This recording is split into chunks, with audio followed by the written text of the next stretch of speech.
All right, I think I'll share one more story about one more wing commander I had an association with.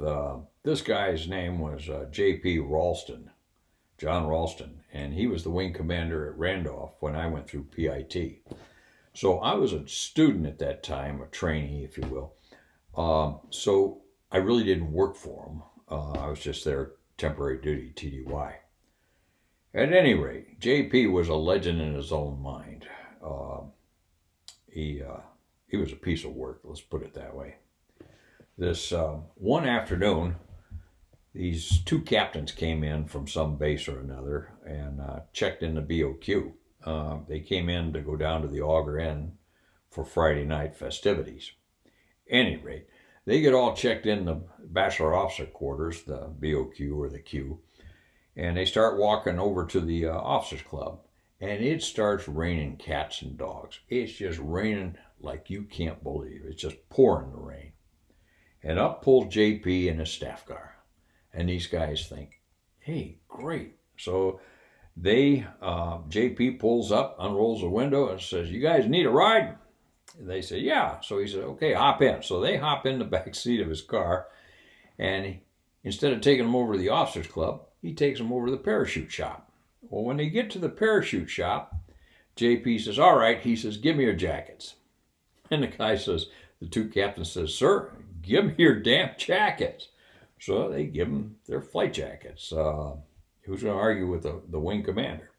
So he says, you guys just stay here, I'll be right back. So he disappears into the shoot shop, and he comes back, and about 10 minutes later, he comes back and he gives each one of them their jackets back, and he says, all right, go ahead and put them on. So they put them on. He takes them back to where he picked them up from, and when he gets back to where he picked them up from, he's, all right, get out of the car. So these guys get out of the car. They kind of, this is really strange. That's when they discover he had their pockets sewn shut.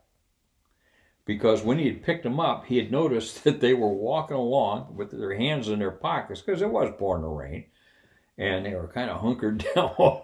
He didn't like them having their hands in their pockets, so he took their flight jackets over and had the pockets sewn up. You got to be shitting me. What an idiot. So anyway, that was one story that I heard about him. And as I was sharing the story, another guy told me one time, he said, you never heard what he did to a guy at Vance, did you? And I said, probably not. What's that? He said, well, JP had a wing commanders meeting down at Randolph, and he picked up the CNI captain to take him down. Well, they stayed overnight, and the next morning, JP had to go up for a couple meetings before they left. He told the captain about to have the airplane ready to go about 9 o'clock. Okay, fine. So the captain went out the flight line. They had the airplane spotted right in front of base ops. And the captain did the pre-flight, had everything ready to go, and he was just kind of hanging out in base ops. 9 o'clock came and went. 10 o'clock came and went. 11 o'clock came and went. He didn't hear anything from anybody. So the guy's getting hungry about this time. Well, at that time, we had a Flightline snack bar. So this guy goes into the Flightline snack bar and gets something to eat. We used to call that Mr. B's. That was Mr. Butler's snack bar. So he goes in and gets something to eat. In the meantime, JP shows up to fly. Well, he can't find his CNI IP. So he takes his parachute out of the back seat. He takes the helmet out of the back seat, sets it on the ramp, and then he ties up has the airman, the crew chief, tie it up, close the canopy. He gets in, fires it up, and takes off.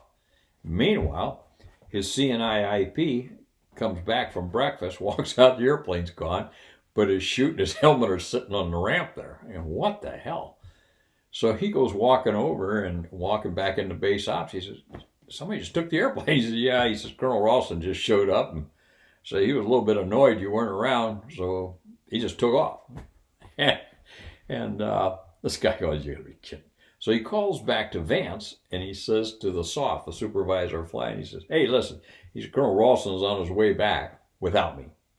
He says, I guess I pissed him off. He said, the SOF said, boy, did you ever. and so the guy says, the IP says, "Are you going to send an airplane down?" He says, "No, Colonel Ralston told you to take the bus." So this guy had to go downtown and get a bus ticket to take a bus back to Vance. What a nightmare. And like I said, what a legend in his own mind.